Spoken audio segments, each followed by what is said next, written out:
Hi friends, welcome to Pallavi TV. దేశ రాజధాని ఢిల్లీని ఉలిక్కిపడేలా చేసిన ఘటన ఎర్రకోట సమీపంలో బాంబ్ బ్లాస్ట్ ఘటన. కారు బాంబ్ పేలి సుమారు 12 మంది చనిపోయారు. 20 మందికి పైగా గాయపడ్డారు. నిన్ననే 8 మంది చనిపోయారు. ఘటనలోనే చికిత్స పొందుతూ మరో ముగ్గురు ఇవాళ చనిపోయారు. ఎర్రకోట సమీపంలో 6 గంటల 52 నిమిషాలకు కారు బ్లాస్ట్ అయింది. అందులో సూసైడ్ బాంబర్ ఉన్నట్లుగా ప్రాథమికంగా అంచనాకు వస్తున్నారు. ఈ ఘటనను ప్రధాని మోదీ కూడా ఖండించారు. దీనిపై దర్యాప్తు చేస్తున్నాం, నిందితులు ఎవరైనా వదిలిపెట్టేది లేదని భూటాన్ పర్యటనలో ఉన్న ప్రధాని మోదీ కూడా స్ట్రాంగ్ వార్నింగ్ ఇచ్చారు. అమిత్ షా నిన్ననే స్పందించారు. హై లెవెల్ మీటింగ్ కూడా ఇవాళ ఏర్పాటు చేశారు. అయితే ఈ ఘటనకు సంబంధించి దర్యాప్తు జరుగుతోంది. ఉమర్ అహ్మద్ అనే సూసైడ్ బాంబర్ కారులో ఉన్నాడు. మధ్యాహ్నం 3:30 గంటలకు కారు అక్కడికి చేరుకుంది. అక్కడ నుంచి సిగ్నల్ దాటింది. సిగ్నల్ దగ్గర కారు బ్లాస్ట్ అయింది. 6 గంటల 52 నిమిషాలకు కారు బ్లాస్ట్ అయినట్లుగా తెలుస్తోంది. మధ్యాహ్నం 3:30కు ఎర్రకోట దగ్గరికి వచ్చింది. 6 గంటల 52 నిమిషాలకు కారు బ్లాస్ట్ అయింది. అయితే అంతకు 48 గంటల ముందు దేశంలో ఏం జరిగిందో ఇప్పుడు తెలుసుకుందాం. ఈ బాంబ్ బ్లాస్ట్ ఘటనకు ఉగ్ర లింకులతోటి సంబంధం ఏంది? ఇప్పుడు ఉమర్ అహ్మద్ అనే ఫోటోను వైరల్ అవుతుంది. ఇతనే సూసైడ్ బాంబర్. ఉమర్ అహ్మద్ జమ్మూ కాశ్మీర్లోని అనంతనాగ్ జిల్లాకు చెందిన వ్యక్తి. పుల్వామా ప్రాంతానికి చెందిన వ్యక్తి. సీనియర్ రెసిడెంట్గా పనిచేస్తున్నాడు. డాక్టర్ ఇతనే ఈ కారును నడిపి ఉంటాడు. ఇతనే అందులో ఉన్నాడు. Suicide bomber. మొదట రిమోట్ తోటి కారు పేల్చారని చెప్పి కూడా కథనాలు వచ్చాయి. రిమోట్ ఆధారంగా కారు పేల్చారు.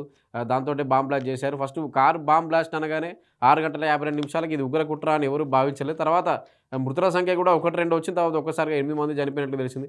200 మీటర్ల వరకు పేలుడు దాటికి 200 మీటర్ల వరకు కూడా దాని తీవ్రత చూపించింది. చుట్టుపక్కల ఉన్న ఆటోలు కానీ, బైకులు కానీ అన్నీ మంటల్లో గాలిపోయాయి. చాలా దూరం వరకు 1 కిలోమీటర్ దాదాపు దూరం వరకు కూడా శబ్దం వినిపించిందని కూడా స్థానిక వ్యాపారులు చెప్పారు. జనం కూడా పరుగులు పెట్టారు. అయితే నిన్న సోమవారం ఢిల్లీలోని పర్యాటక ప్రాంతాలకు కానీ, అక్కడ ఉన్నటువంటి మార్కెట్ కానీ, ఎర్రగోట సమీపంలో ఉన్న మార్కెట్ కానీ సెలవు ఉండడంతో అంటే కొంచెం తీవ్రత ఏదైతే తగ్గింది. లేదంటే ఇంకా ఎక్కువ దీనికి బ్లాస్ట్‌కి సంబంధించిన తీవ్రత ఎక్కువగా ఉండేది. మరింత ప్రాణ నష్టం జరిగి ఉండేదని కూడా అధికారులు చెప్తున్నారు. మొత్తంగా అయితే ఉమర్ అహ్మద్ ఇతను డాక్టర్ సీనియర్ డాక్టర్ ఫోటోను ఒకటి రిలీజ్ చేశారు. ఇతనే సూసైడ్ బాంబర్ అని అనుమానిస్తూ అయితే ఈ ఘటన 6 గంటల 52 నిమిషాలకు ఢిల్లీలోని ఎర్రకోట దగ్గర జరిగిన బాంబ్ బ్లాస్ట్ ఏదైతే ఉందో దానికి 48 గంటల ముందు దేశంలో ఏం జరిగిందో ఒకసారి తెలుసుకుందాం. ఎందుకంటే గుజరాత్ ఏటీఎస్ పోలీసులు, ఉత్తరప్రదేశ్, జమ్మూ కాశ్మీర్ పోలీసులు భారీ ఉగ్ర కుట్రను ఛేదించారు 48 గంటల ముందు. డాక్టర్ల ముసుగులో ఉంటూ చారిటీ సంస్థలకు నిధులు ఇస్తూ, డాక్టర్ల ముసుగులో ఉంటూ, ముసుగులో ఉంటూ జైషే మహమ్మద్తో పాటు జైషే మహమ్మద్, అన్సార్ గజ్వత్ ఉల్ హింద్ అనే ఉగ్ర సంస్థలతోటి లింకున్న 8 మంది డాక్టర్లను పోలీసులు అరెస్ట్ చేశారు. ఉత్తరప్రదేశ్, హర్యానాలో 2,900 కిలోల అమ్మోనియం నైట్రేట్ను AK-47 రైఫిల్స్ను భారీగా పేలుడు పదార్థాలను స్వాధీనం చేసుకున్నారు. ఏదైతే ఉత్తరప్రదేశ్, హర్యానాలో పోలీసులు దాడులు చేసి డాక్టర్లు ఉగ్రవాద సంస్థతో లింకున్న డాక్టర్లను అదుపులోకి తీసుకుని స్వాధీనం చేసుకున్న అమ్మోనియం నైట్రేట్ ఉందో అదే అమ్మోనియం నైట్రేట్ ఢిల్లీలో జరిగిన కార్ బ్లాస్ట్లో ఉపయోగించింది కూడా అదే అమ్మోనియం నైట్రేట్ అనే అంచనాకు వచ్చారు. ఇక్కడ వాడింది కూడా అదే ఎక్కడైతే ఉత్తరప్రదేశ్, హర్యానా, జమ్మూ కాశ్మీర్లో పోలీసులు స్వాధీనం చేసుకున్న అమ్మోనియం నైట్రేట్ ఉందో ఇక్కడ బాంబ్ బ్లాస్ట్కి ఉపయోగించిన అమ్మోనియం నైట్రేట్ కూడా ఇదే. దీన్ని బట్టే అక్కడ అంటే భారీ ఉగ్ర కుట్రను ఛేదించారు. కానీ ఆ వారం నుంచి మిగిలిపోయిన ఒక్కడే ఉమర్ అహ్మద్. ఎవరైతే డాక్టర్లు వాళ్ళతో సంబంధాలు ఉన్న వ్యక్తి ఉన్నాడో, అరెస్ట్ అయిన డాక్టర్లతో సంబంధాలు ఉన్న వ్యక్తి భయపడి సూసైడ్ బాంబర్గా మారి ఈ దాడికి పాల్పడి ఉంటాడని పోలీసులు ప్రాథమికంగా అంచనా వచ్చారు. అయితే 48 గంటల ముందు ఏం జరిగిందో తెలుసుకుందాం. ముజమిల్ షకీల్ జమ్మూ కాశ్మీర్కి చెందిన ముజమిల్ షకీర్ హర్యానాలోని దౌజ్లో ఆల్ ఫలాహ్ యూనివర్సిటీలో ఫ్యాకల్టీగా పనిచేస్తున్నాడు. 2 వేర్వేరు చోట్ల ఇళ్లను అద్దెకి తీసుకున్నాడు. ఇతని వద్ద బాంబుల తయారీకి ఉపయోగించే భారీ సామాగ్రి పట్టుబడింది. ఇతన్ని ఆదివారం అరెస్ట్ చేశారు. శ్రీనగర్లో జైషే మహమ్మద్ పోస్టర్లు వేయడంలో ఇతని హస్తం ఉందని చెప్పి అనుమానించి అరెస్ట్ చేశారు. ఆదిల్ జమ్మూ కాశ్మీర్లోని అనంతనాగ్ జిల్లా కాజికుండ ఆదిల్ ప్రభుత్వ మెడికల్ కాలేజీలో లాస్ట్ ఇయర్ అక్టోబర్ వరకు సీనియర్ రెసిడెంట్ డాక్టర్గా పనిచేశాడు. జైషే ఉగ్రవాద సంస్థతో పాటు అన్సార్ గజ్వత్ హింద్ సంస్థతో కూడా సంబంధాలు ఉన్నాయి. ఉత్తరప్రదేశ్లోని సర్హాన్పూర్లో ఈ నెల 6న అరెస్ట్ చేశారు. ఇతడిచ్చిన సమాచారంతో ముజమిల్ షకీల్ని కూడా అరెస్ట్ చేశారు.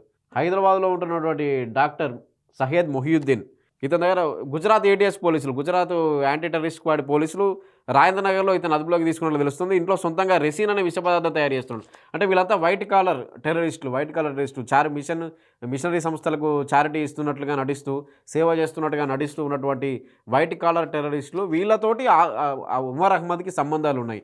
ఎందుకంటే పుల్వామాలో పుట్టిన ఉమర్ అహ్మద్ కూడా శ్రీనగర్లోని మెడికల్ కాలేజీలో MBBS చేశాడు. ఆ తర్వాత అనంతనాగ్లో సీనియర్ రెసిడెంట్గా ఉన్నాడు. ఇక్కడే ఉమర్ అహ్మద్కి ఆదిల్కు పరిచయం ఏర్పడింది. ఆదిల్ తోటి ఉమర్ అహ్మద్కు సన్నిహిత సంబంధాలు ఉన్నాయి.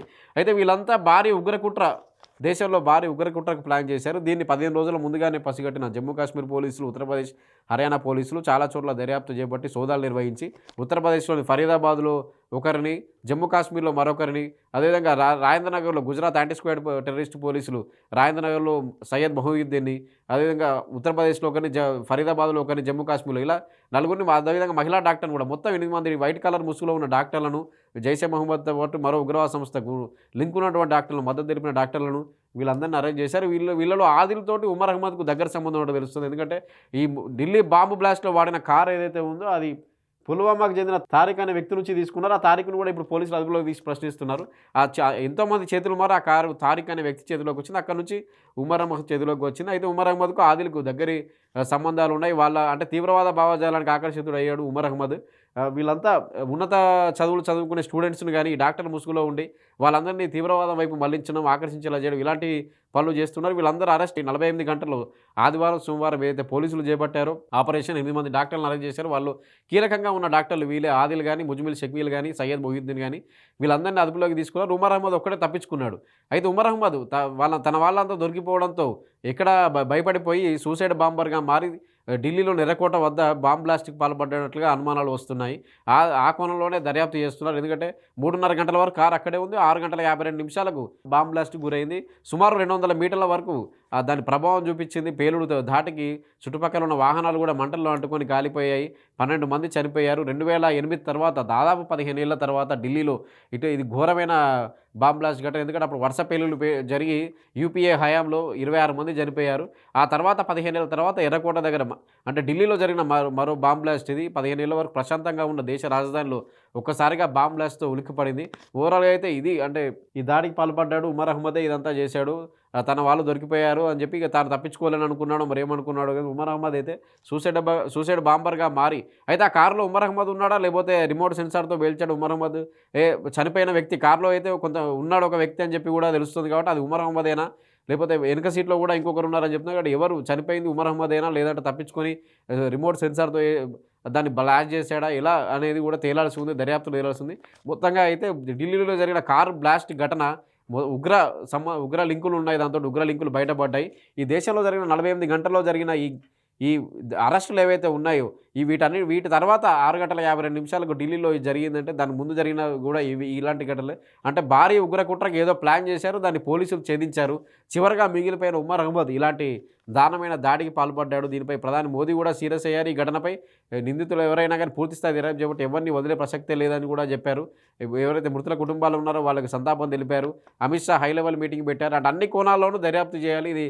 దీనికి వెనుక ఉన్న ప్రధాన కుట్ర ఏంటి, ఉగ్ర కుట్ర ఏంటనేది దర్యాప్తు చేయాలని చెప్పి కూడా హోంమంత్రి అమిత్ షా అధికారులకు సూచించారు. మొత్తంగా అయితే దర్యాప్తు జరుగుతోంది. ఇంకా అంటే ప్రాథమికంగా అంచనాకు వచ్చినైతే ఉమర్ అహ్మద్ దీనికి దాడికి పాల్పడి ఉంటాడని చెప్పి అంచనాకు వచ్చారు. మొత్తంగా అయితే దర్యాప్తు జరుగుతోంది. దర్యాప్తులో మరిన్ని విషయాలు తెలిసే అవకాశం ఉంది. 48 గంటల్లో జరిగిన డాక్టర్ల అరెస్టు తర్వాత నుంచి జరిగిన ఉగ్రదాడి కాబట్టి వాళ్ళతో ఎవరెవరికి లింకులు ఉన్నాయి, దీని వెనుక ఇంకా ఎవరెవరి హస్తం ఉంది, ఎలాంటి ఉగ్ర లింకులు బయటపడతాయో వేచి చూడాలి. Thank you.